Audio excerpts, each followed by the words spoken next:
Okay, so the goal of this part of the video is to create a Python script and to execute the Python script. So in order to do that, let's run the list command. Yeah, so ls will list out what I have. Now my network is a bit more laggy, so there's a bit of delay in the response on the screen. Okay, so in order to create the script, we will use nano. So it's nano, and then we will name the script. Let's say I'm going to call it test.py. Yeah, so this is the name of the script that I'm creating. My Python script is called test.py. .py is the extension that tells it that it's a Python script.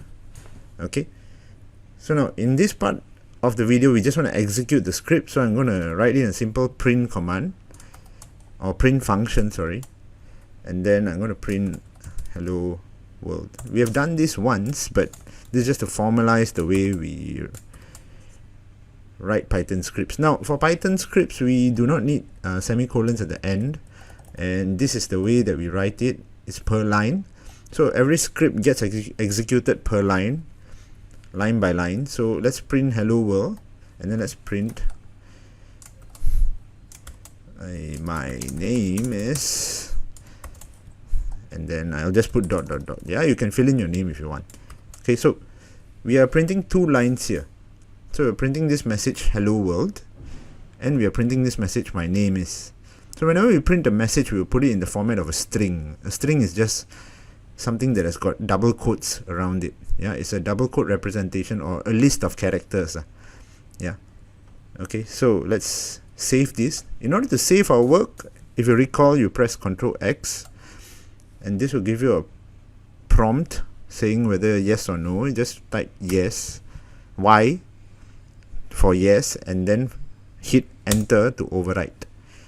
So if I was to open the file again, we can see that my script is actually saved.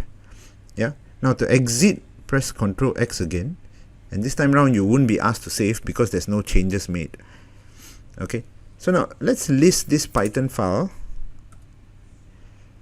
with a lot more information. Yeah. And then just this file. Yeah. You can actually run the command like this. Okay. So there's a few things that I would like to explain about this file. So this is the file here, and this is the date and time that I created it on. Now these are the permissions. Yeah, there are a few elements of the permissions here. I would just like to focus on these three letters first.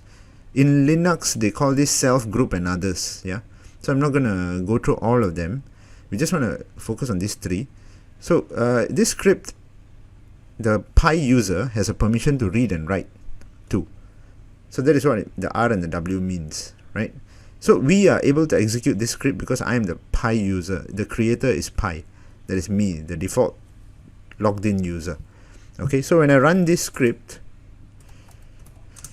python test.py, it just executes the script for me, and then it prints out the output here from what I told it to print.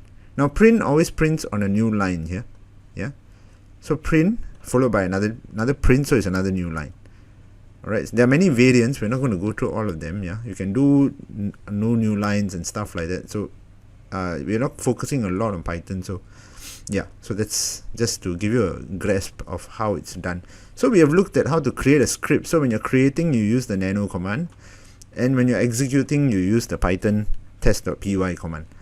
Python followed by the name of the file. Sorry, Python command followed by the name of the file to execute the file that you just created.